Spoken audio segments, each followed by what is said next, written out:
은혜 받으실 하나님의 말씀은 디모데전서 5장 1절에서 8절의 말씀입니다. 디모데전서 5장 1절로 8절의 말씀은 신약성경 340페이지입니다.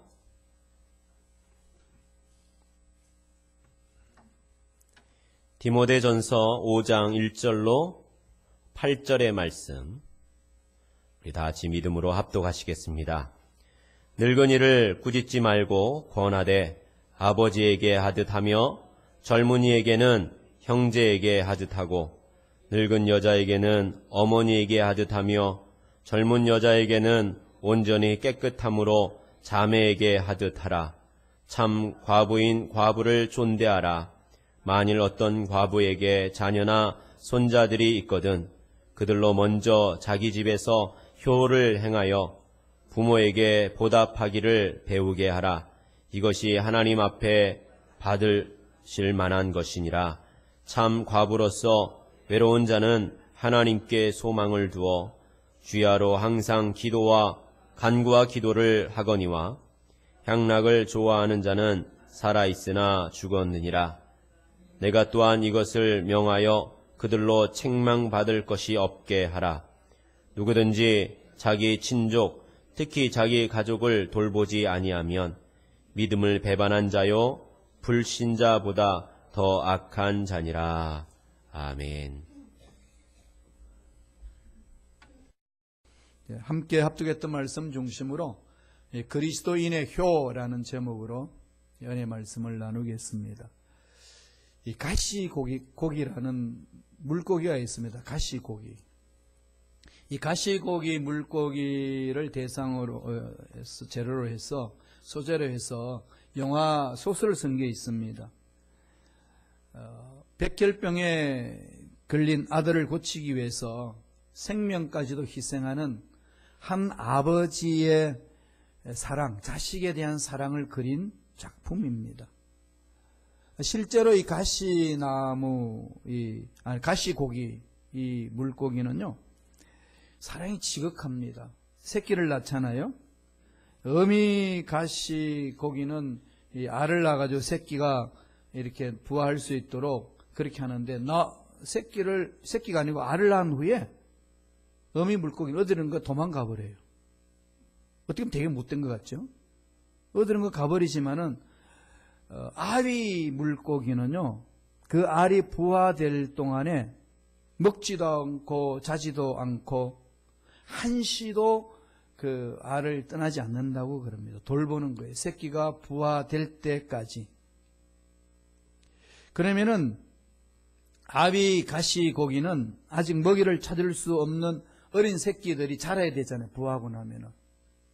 그러면은 어린 새끼 부화되고 난 가시고기는요, 먹을 것이 없으니까 이 아비가 자기는 바위 속에 머리를 쳐박고 몸뚱아리를 그 새끼 가시들에게 내어준대요. 그 새끼 가시들이 자기 아비의 몸을 다 뜯어먹습니다. 그렇게 해서 그 새끼 가시고기가 자란다는 거죠.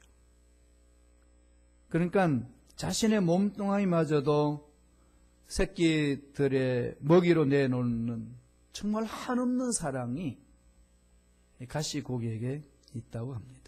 정말 희귀한 어종이라고 그래요. 참 이 가시고기를 가만히 이렇게 묵상을 해보니까 우리 인간들이 요새 참 부끄럽다라는 생각이 듭니다. 현대사회, 인간이 만들어가는 이 현대사회는 인륜이 땅에 떨어진 사회다 이렇게 말들 하지 않습니까? 사실 들려오는 이 뉴스를 들어보면은 기가 찹니다. 아버지가 중병에 오래 걸려서 고생하고 있으니까 아버지의 그 신음소리 듣기 싫다고 갖다 내버리는 거. 또 보험금을 타먹기 위해서 고의로 부모를 살해하는 엄청난 죄악들. 이런 게 뉴스 속에 이렇게 나타나지 않습니까? 이런 세상에서 예수 믿는 저와 여러분들이 어떻게 살아야 할까요? 왜 이렇게 무너졌습니까? 왜 이렇게 인륜이 이렇게 무너지고 있을까요? 인간의 도리, 인간의 윤리가 가정에서도 무너지고 그러다 보니까 교회에서 무너지고 교회에서 무너지니까 사회도 무너지고 애들은 똑똑한데 인간이 도리를 하지 않습니다. 그러니까 애들을 잘 키운다고 했는데 괴물로 만들어 놓은 것이 오늘 우리들의 모습입니다. 얼마나 안타깝습니까? 어떻게 해야 할까요? 오늘 말씀에서 어떻게 해야 될지를 그 원리를 가르쳐 줍니다. 하나님이 말씀하고 계셔요. 부모를 존경하고 공경하라는 겁니다. 효를 강조해요. 효 그러면 여러분 유교만 생각나죠? 그러나 정말로 효를 강조하는 건요, 기독교예요. 그 효를 십계명에 심어놨습니다.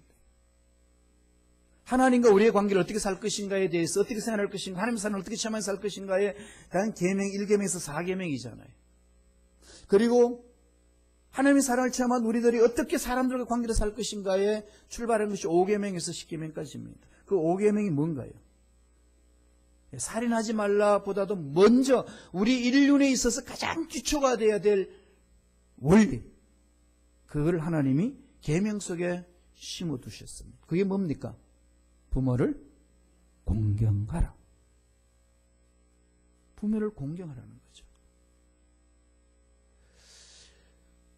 효는 우리 기독교 공동체의 가치관의 가장 근간을 이루고 있습니다. 기본이에요. 육에도 효를 강조하지만 그 효는 죽어서 많이 강조하잖아요. 그래서 그냥 장례식이 거창하게 하고 무덤을 화려하게 만들고 제사를 드리고 뭐 이런 걸 합니다. 그러나 우리 기독교의 효는 그거 아니에요. 살아생전에 잘 모셔라. 살아생전에 그분들을 잘 섬겨라. 이걸 강조하고 있어요. 우리 이걸 배워야 되고 우리 자녀들에게도 그걸 가르쳐야 합니다. 이걸 안 가르치니까 애들은 좋은 환경에서 교육은 받았는데 괴물이 되었어요. 하나님이 말씀하고 있는 천륜과 인륜을 깨트려버리는 일들이 우리 자녀들한테 일어나고 있습니다. 이건 우리들이 잘못 가르쳤기 때문에 일어나는 현상입니다. 아니라는 거죠. 그러면 우리가 어떻게 되죠? 올바르게 효가 뭔지를 알아야 됩니다. 효는 하나님으로부터 오는 거예요. 기독교의 효는요, 하나님이 주신 겁니다. 하나님과 인간관계의 인간 가족 공동체의 가장 중요한 연결고리, 그건 효예요. 부모를 공경하라. 정말 이건 기도하면 몸부림치셔야 됩니다. 하나님이 만져달라고. 그래야 자녀들이 잘 되고 복 받습니다. 어느 가정에서 어린 유치원 다니는 아들에게 교육을 시킵니다. 엄마가 가르쳐요. 그래서 신앙교육을 시키는데 10계명을 가르칩니다. 5계명이 왔어요. 부모를 공경하라. 그랬더니 애들이 이 공경이라는 말이 잘 모르니까 부모를 공격하라. 이런 말이 쉬워요. 공격하라. 그러니까 엄마 가르칩니다. 야, 공격이 아니고 공경이야. 그랬더니 아가 묻습니다. 공경은 뭐고 공격이 뭐냐? 왜 다르냐? 그게 뭐가 차이가 있느냐고. 그래서 엄마 가르쳐줘요. 가르쳐주니까 쫙 듣고 있다가 아들이 외칩니다. 근데 왜 아빠는 할머니, 할아버지 공경하지 아니하고 공격해? 열심히 엄마가 가르쳤더니 엄마가 말해준 공경과 공격의 차이를 알고 보니까 우리 아빠는 할머니, 할아버지를 공경하지 아니하고 공격했다는 거죠. 이런 일들이 오늘 가정에 얼마나 많이 있습니까? 오늘 말씀을 보면요, 진정한 효는 어떻게 출발하는지, 그리스도인들이 어떤 효를 가지며 살아야 되는지를 가르쳐 줍니다. 내가 효를 실천하고 자녀들이 효를 실천해야 가정 공동체가 살고 자녀가 살고 이 사회가 살고 교회 공동체가 살아납니다. 이건요, 명령이에요. 어떻게 하든지 이것을 심어야 됩니다. 어떻게 하라고 말씀하십니까? 첫째로 가족의 중요성을 강조합니다. 효는 가정에서부터 출발합니다. 가정이 살아야 교회가 살고 교회가 살아야 사회가 삽니다. 가정이 건강해야 교회가 건강하고 교회가 건강해야 이 사회가 건강합니다. 악한 영은 이걸 알고 있어요. 그래서 가정을 깨트립니다. 가정이 깨어지면은 교회도 어수선하고 교회가 깨어지면은 이 사회도 곤두박질을 칩니다. 보세요. 우리 살고 있는 세상 그렇지 않습니까? 말씀을 볼까요? 어떻게 하라고 오늘 말씀합니까? 디모데전서 5장 4절입니다. 다 같이 우리 한 목소리를 읽겠습니다. 만일 어떤 과부에게 자녀나 손자들이 있거든 그들로 먼저 자기 집에서 효를 향하여 부모에게 보답하기를 배우게 하라. 이것이 하나님 앞에서 받으실 만한 그 신이라. 오늘 말씀에서 뭐라고 그럽니까? 자녀나 손자들이 있거든 그들로 먼저라고 딱 조건을 달고 있습니다. 먼저 뭐 하라는 거죠? 자녀들에게 자기 집에서 효를 행하여 집에서 효를 하라는 겁니다. 가정에서 효가 살아나야 됩니다. 우리는 자녀들 좋은 교육시키려고 얼마나 몸부림칩니까? 특별히 교육열이 뛰어납니다. 좋은 대학, 좋은 환경, 좋은 직장 관심이 있습니다. 그에 관심이 있는 만큼 오늘 이 말씀처럼 그 자녀가 가정에서 효를 이해하여 효를 배우는 데에 얼마나 시간을 투자하고 교육을 시키고 섬기고 있느냐는 겁니다. 이건 우리 모두 회개해야 될 부분 아니겠습니까? 정말 이게 마음에 집중하셔야 됩니다. 바울은요, 서신을 보낼 때에 초대교회가 가정 중심으로, 가족 중심으로 교회가 개척되어서 공동체를 이루어갔다는 것을 말하고 있습니다. 그래서 편지를 보낼 때 꼭 이렇게 건면을 합니다. 골로새서 4장 15절에 보면은 라오디게아에 있는 형제들과 눈바와 그 여자의 집에 있는 교회에 문안하고 구체적으로 지명을 지명하고 그 사람의 집의 이름을 지명하죠. 빌립보에서는 누디아를 지명합니다. 고린도에서는 누구를 하나요? 아굴라와 브리스길라를 이야기를 합니다. 오늘 읽었던 이 말씀 골로새 4장 15절에는 라오디게아의 눈바의 가정을 말합니다. 또한 빌레몬 가정, 이런 모든 가정들이 하나님 앞에 쓰임받는 가정이라는 것을 말하고 있습니다. 무슨 말씀이죠? 가정이 하나님 말씀에 서 있어서 하나님을 높이는 복된 가정이라는 겁니다. 우리는 우리 자식이 무슨 대학에 붙었어, 무슨 직장에 갔어, 이런 건 자랑을 잘하는데 우리 가정의 자녀들은 이렇게 효를 잘해. 이런 데서는 너무 관심이 없습니다. 하나님 그러지 말라는 거예요. 이게 너무 잘못됐다는 얘기입니다. 이건 우리가 모두 자신들 돌아와야 됩니다. 자녀들 교육시킬 때도 어느 대학 가라 이런 데 관심 있지 네가 하고 싶은 것이 뭐냐 이거 묻지 않습니다. 그죠?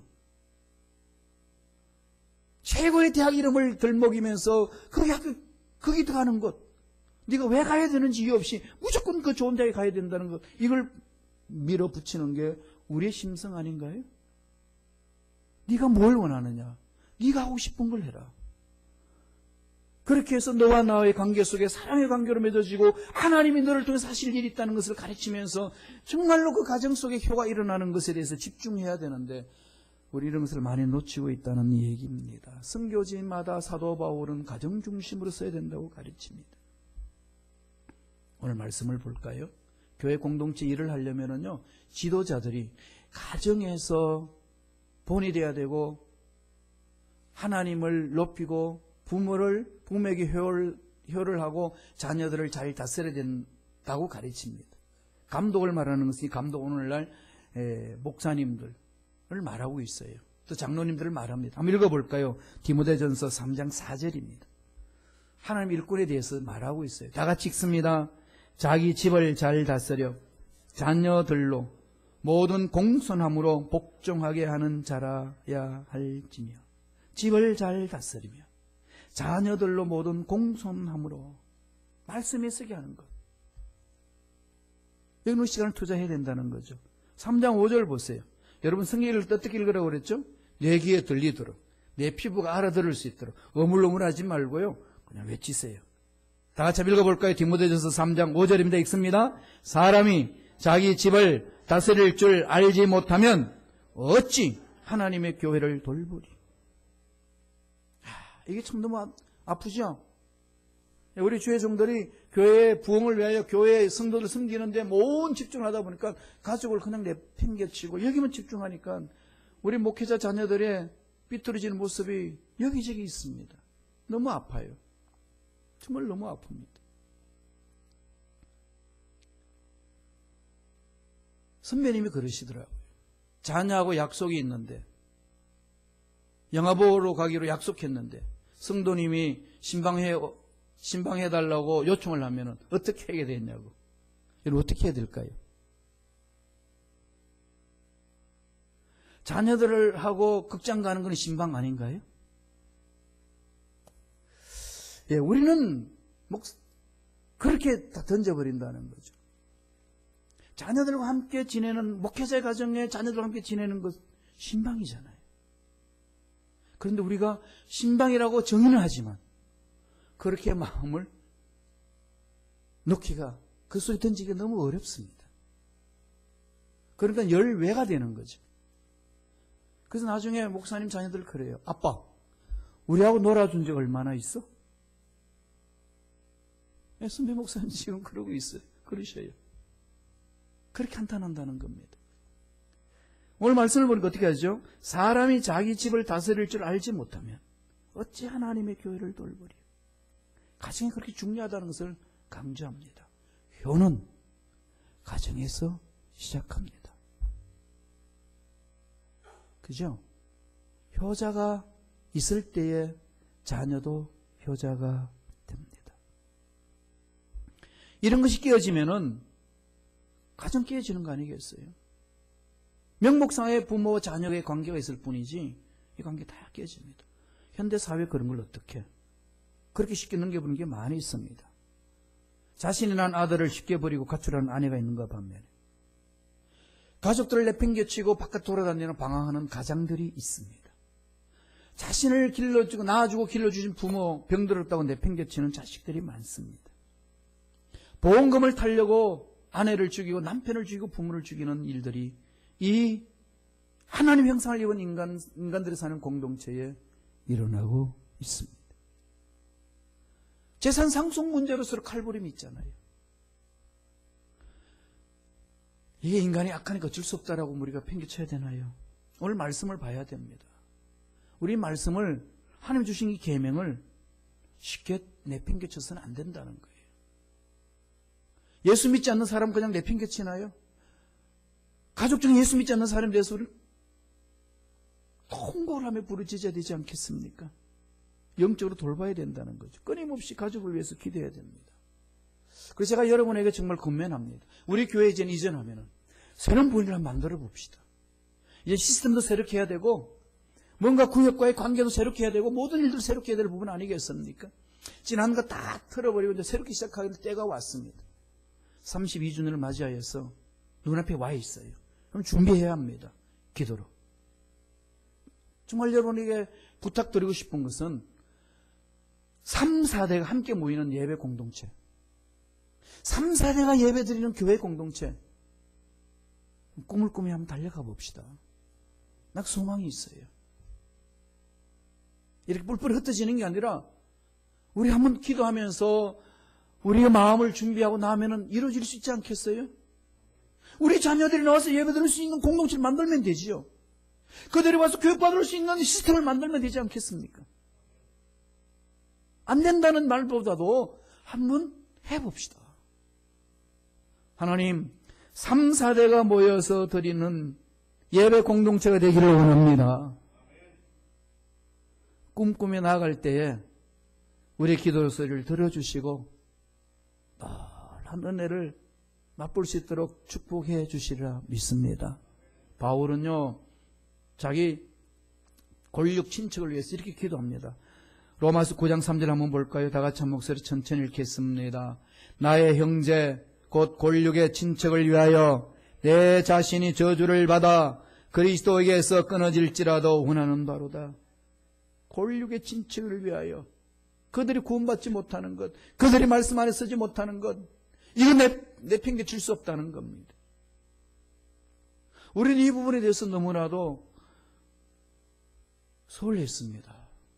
좋은 대학 보내는데, 좋은 직장 갔는 데는 우리가 얼마나 열심을 내고 후원합니까? 그러나 말씀에 있어서 하나님이 원하시는 기뻐하는 삶을 살아가는데 얼마나 헌신하고 계시나요? 하나님이 주시는 복을 우리가 차버리고 있는 것이 얼마나 많은지 모릅니다. 가족, 효의 근본을 이루는 것입니다. 가정의 효가 살아나야 교회의 효가 살아나고, 교회의 효가 살아나야 이 사회의 효가 살아나고, 하나님이 기뻐하시는 공동체를 만들 수가 있고, 사회와 국가를 만들어갈 수가 있습니다. 두 번째로, 우리의 효는 어떻게 나타납니까? 부모에 대한 사랑입니다. 부모님을 사랑하는 것. 하나님의 사랑을 체험하면 부모님을 사랑하고, 부모님이 우리를 사랑하고, 자녀들이 부모를 사랑하고, 뭔가 가족 공동체 그러면 찡해지는, 세상에 막 지치고 힘들고 어렵다가도 가족만 생각하면 가슴이 찡해지는 그 사랑이 있는 공동체. 바울은 그렇게 가야 된다고 가르칩니다. 디모데전서 5장 4절 한번 읽어볼까요? 다 같이 우리 한 목소리 천천히 읽습니다. 만일 어떤 과부에게 자녀나 손자들이 있거든 그들로 먼저 자기 집에서 효를 향하여 부모에게 보답하기를 배우게 하라. 이것이 하나님 앞에 받으실 만한 것이니라. 자기 집에서 효를 향하여 어떻게 하라는 거죠? 실천하여서 부모에게 보답하기를 배우게 하라. 자녀들이 배우게 하라는 겁니다. 저와 여러분 자녀들 배우게 해야 돼요. 내가 효를 실천해야 될 뿐만 아니라 자녀들이 그것을 배우게 해야 됩니다. 공부하는 것이 바쁘니까 그래 교회 쉬어도 돼. 시험때가 왔으니까 기도하는 거 쉬어도 돼. 이게 우리가 자녀들을 위한 것 같지만은 자녀들의 영혼을 죽인다는 겁니다.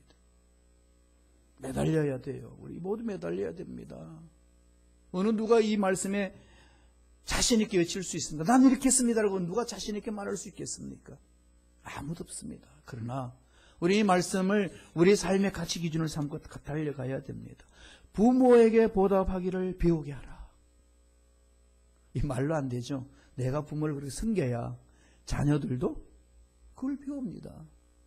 아까 부모를 공경하라라고 했더니 무슨 뜻이 몰라가지고 공격과 공격 차이가 뭐냐 가르쳐줬더니 왜 아빠는 할아버지 할머니를 공격해?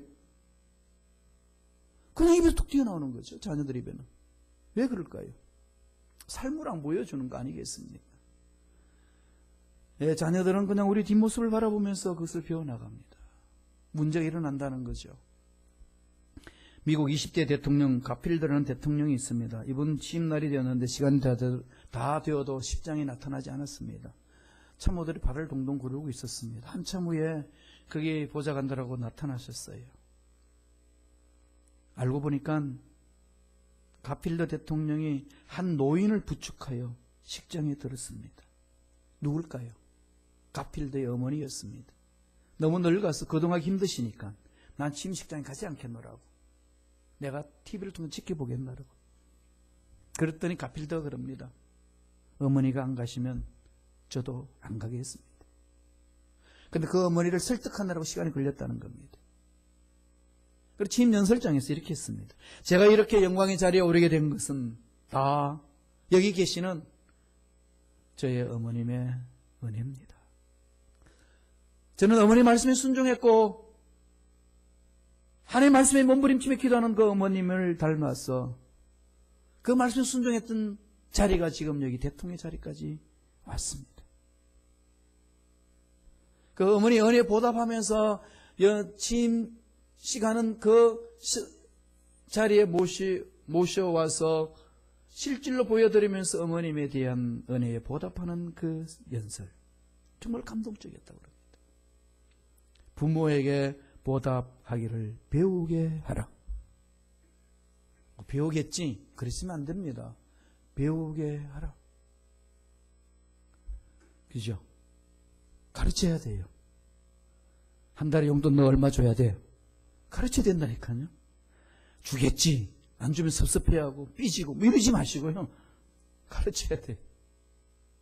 그게 자녀를 복되게 하는 겁니다.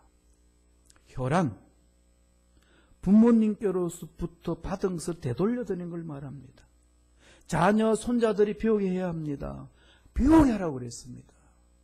이걸 잊어먹지 말라는 겁니다. 늘 우리 마음속에 가져야 됩니다. 한국에 가면 가나안 농군학교가 있습니다. 소천하셨던 김용기 장로님이 이 가나안 농군학교를 해서 나라를, 민족의 이 농촌의 의식을 개조시킨다는 차원에서 가나안 농군학교를 만들어서 노동도 가르치고 기도도 가르치고 말씀 공부도 하는 그 학교입니다. 거기에 효에 대한 실천 10계명을 이렇게 말합니다. 읽어드릴 건 한번 읽어보세요. 부모에게 신앙을 갖도록 해드리라. 둘째, 대답을 잘하고 말씀을 잘 들어라. 셋째, 표정을 밝게 하고 웃음을 잃지 말라. 넷째, 궁금증을 풀어드려라. 다섯째, 자유롭게 쓰실 수 있도록 정기적으로 용돈을 드려라. 여섯째, 향토적인 음식을 해드려라. 일곱째, 외모를 아름답게 꾸며 드려라. 여덟째, 일거리를 드려라. 아홉째, 친구를 자주 만나게 해드려라. 열째, 등을 긁어드리고 손, 발톱을 자주 깎아드려라. 아주 세세한 부분까지 그렇게 효를 가르쳤습니다. 참 많은 영향력을 끼쳤습니다. 도시 문명 속에 살고 있는 저와 여러분, 이 말씀을 한번에 새게 되지 않겠습니까? 효를 향하는 나, 효를 가르치는 나, 자녀들이 효를 배우게 하는 것, 이건 육에서 가르치는 윤리 강령이 아니고 하나님이 우리에게 순종하라고 말씀하신 10계명 중에 5계명에 있습니다. 이건 공동체의 가치관의 기초가 된다는 겁니다. 공동체의 가치관의 기초가 이게 허물어지면은 허물어지는 거죠. 명예가 있은들 돈이 있은들 무슨 소용이 있느냐는 겁니다. 그건 오늘 우리 대한민국의 가정들이 무너지는 거 보면, 자녀들이 무너지는 거 보면 다 보이지 않습니까? 재벌 3세들의 자녀들 대한민국이 어떻게 되고 있습니까? 마구 무너져요. 어떻게 무너지죠? 마약으로. 공허하니까. 돈 많죠? 좋은 환경이죠? 이런 애들이 그 속에 진정한 말씀이 들어가지 않으니까 공허하고 외로움을 어떻게 달랩니까? 마약으로 달랩니다. 그 신문지상에 많이 일어나고 있지 않습니까? 정말 안타까운 현실입니다. 이런 상황을 보면서 저와 여러분 자녀 어떤 관계를 맺고 어떻게 기도하고 어떻게 달려가야 될까요? 답은 나왔습니다. 실천해야 하셔야 돼요. 마지막 세 번째로 믿음의 행위를 가지라는 겁니다. 이게 무슨 말씀일까요? 오늘 말씀 보면은 엄청난 말씀을 합니다. 첫 번째는 여러분 어떻게 되죠? 부모를 공경하는데 가정에서부터 하고 그 다음에 부모를 정말로 마음으로 사랑하라고 그러지 않습니까? 그 사랑을 하고 체험하고 나눈 공동체를 하라고 그랬습니다. 마지막 세 번째는 12절 보세요. 출애굽기 20장 12절입니다. 다 같이 읽겠습니다. 내 부모를 공경하라. 그래야면 하나님 야훼가 내게 준 땅에서 내 생명이 길리라. 모든 인간관계에서 가장 우선시가 되는 게 부모에 대한 효입니다. 하나님이 준 복, 땅에서 복을 받았는데 생명이 단명되면 그 복 뭐가 필요합니까? 하나님이 주신 복을 마음껏 누리면서 생명을 연장시킬 수 있는 것은 부모를 공경하는 거다. 지난날 돌아보면서 우리 자녀에게 못했네 한탄하지 마시고 지금부터 기도하시면 돼요. 몸부림치면서 기도해야 됩니다. 그럴 때 아니겠어요? 여러분 뭐가 바쁘다고 기도 안 하고 뭐가 바쁘다고 교회 공동체 모여서 부르짖는 걸 쉬시려고 그러십니까? 정말 중요한 게 어디에 있는데? 무엇을 위해서 돈 벌고 무엇을 위해서 사업을 하고 이거 다시금 돌아봐야 되지 않겠습니까? 하나님이 원하시는 것에 집중하셔야 됩니다. 오늘 본문에서 디모데는 이렇게 건면합니다. 디모데에게 바울이 이렇게 건면합니다. 디모데전서 5장 8절이에요. 우리 자막을 통해서 큰 목소리를 한번 다 같이 읽어볼까요? 읽습니다. 누구든지 자기 친족, 특히 자기 가족을 돌보지 아니하면 믿음을 배반한 자요 불신자보다 더 악한 자니라. 너무 강하지 않나요? 가족을 돌보는 것과 믿음을 같이 연결시킵니다. 우선권이라는 거죠. 먼저 하나님께 우선을 두고 하나님의 사랑을 처음 했으면은 그 사랑이 가정에 그대로 임해야 된다는 겁니다. 이렇게 하지 않으면은 믿음을 배반한 자고 불신자보다 더 악한 자다. 믿지 않는 자보다 더 악한 자라고 엄청난 말씀을 던지고 있습니다. 효와 믿음, 이 관계를 설명합니다. 주님이 복음서에서 그랬잖아요. 나를 위해서 너희들이 부모를 미워해야 되고 처자를 미워해야 된다. 그렇지 않으면 내가 하나님 나라에 합당하지 않다고 했지 않습니까? 그건 무슨 말일까요? 먼저 하나님을 사랑하고 하나님의 은혜를 체험하고 하나님의 능력 안에서 삶을 갖고 그 사랑의 힘으로 가족을 돌봐야 된다. 그 말씀입니다. 우선순위를 말씀하고 있는 거예요. 이 순위를 뒤엎지 말라는 겁니다. 믿음이 있는 자는 효의 실천으로 나타나야 합니다. 그렇지 아니하면은 믿음을 배반한 자고 불신자보다 악하다고 평합니다. 어마어마한 말씀을 하고 있지 않습니까? 배교자가 뭡니까? 믿음을 떠나서 마귀를 따르는 자지 않습니까? 하나님의 사랑을 체험했는데 형제 자매를 돌보지 않고 가정을 돌보지 않는 것, 그건 배반한 자다. 배반한 자는 뭐죠? 마귀를 따라가는 자다. 그렇게 말합니다. 좀 강하게 말씀하고 있죠.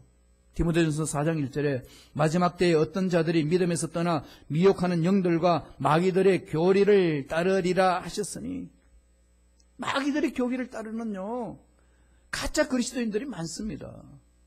이단들이 많이 있어요. 여러분 정신 차리세요. 우리는요 말씀 안에서 자유를 얻는 자고 모든 죄시선 받아서 하나님 자녀가 된 자입니다. 우리가 행위로 벗어 달려가는 자가 아니라 하나님의 사랑을 체험하여서 예수로 인하여 구원받고 하나님 자녀가 된 자들이 사는 삶이 가족을 돌보고 말씀에 실천하는 삶을 산다는 겁니다. 이 순서를 바꾸면 안 돼요. 이 행위를 잘하면 믿음이 좋다, 그렇지 않습니다. 믿음의 결과로 이렇게 행위를 한다는 거죠. 하나님의 사랑을 아는 자만이 진정한 효가 뭔지를 안다고 가르쳐 주고 있습니다. 그래서 믿음의 생명이 있는 자는 자동적으로 따라오는 것이 행위로 온다는 거죠. 요한 1서 3장 18절에 요한이 그것을 강조해 줍니다. 다 같이 읽어볼까요? 요한 1서 3장 18절입니다. 다 같이 읽습니다. 자녀들아, 우리가 말과 혀로만 사랑하지 말고 행함과 진실을 함으로 하자. 행함과 진실. 이 행함으로 강조를 두면은요 믿음을 잃어버린 사람들이 많더라고요. 여러분 이 말씀 읽을 때마다 기억하세요. 하나님의 사랑에 푹 잠겨서 하나님의 사랑의 힘으로 하고 그 형제를 미워하면 이는 거짓말하는 자니 보는 바 그 형제를 사랑하지 아니하는 자는 보지 못하는 바 하나님을 사랑할 수 없느니라. 어마어마하죠? 예, 동전의 양면으로 하나님 말씀하고 있습니다. 신앙생활 점검하셔야 돼요. 정말 우리 가정에서 효가 살아나면은 교회 공동체의 효가 드러납니다. 교회 공동체의 효가 살아나면 이 사회 공동체에 전달되는 게 다릅니다. 이식하고 한인 사회에 들려지는 그에게 끼치는 영향력이 우리는 다르게 나타납니다. 그렇게 나타나는 것은 근본적으로 어디에 있나요? 하나님과 나의 관계의 효가 이루어지지 아니한 거고, 그런 가정에서 안 나타나는 것이고 교회에서도 없는 거라는 겁니다. 그럼 뭘 점검해야 될까요? 정말로 믿느냐? 정말로 네가 마음으로 믿느냐? 이걸 말씀을 하고 있습니다. 가족, 여러분 이 단어만 들어도 가슴이 뭉클하지 않나요? 미국에서 9.11 사건 일어났을 때에 비행기에서 마지막으로 문자를 날리면서 외쳤던 단어 있습니다. 뭐죠? 가족들에게 사랑한다. 사랑한다. 이게 가족에서 느낄 수 있는 사랑이요 효가 아니겠습니까? 기독교는요 효의 종교예요. 여러분 유교가 효의 종교가 아니고요, 기독교는요 하나님이 효를 강조합니다. 예수님도 하나님께 효를 하셨고 육신 엄마 마리아에게도 효를 다하셨고 그 예수를 닮아가는 저와 여러분도 하나님께 효를 다하는 우리의 삶이고 형제 자매 간에도 효를 드러내는 삶입니다. 가족은 중요합니다. 부모의 사랑을 체험하고 부모에게 사랑을 보답해 드려야 합니다. 가족 돌보면요 믿음을 실천하는 거예요. 이게 그리스도인으로의 삶의 자세입니다. 말씀에 순종합시다. 그리할 때에 하나님은 우리에게 주신 복을 더 받아 누리게 하시고 장수의 복을 주시겠다고 약속하셨습니다. 이 은혜가 저와 여러분 삶에 넘쳐나길 간절히 축원합니다. 기도하겠습니다.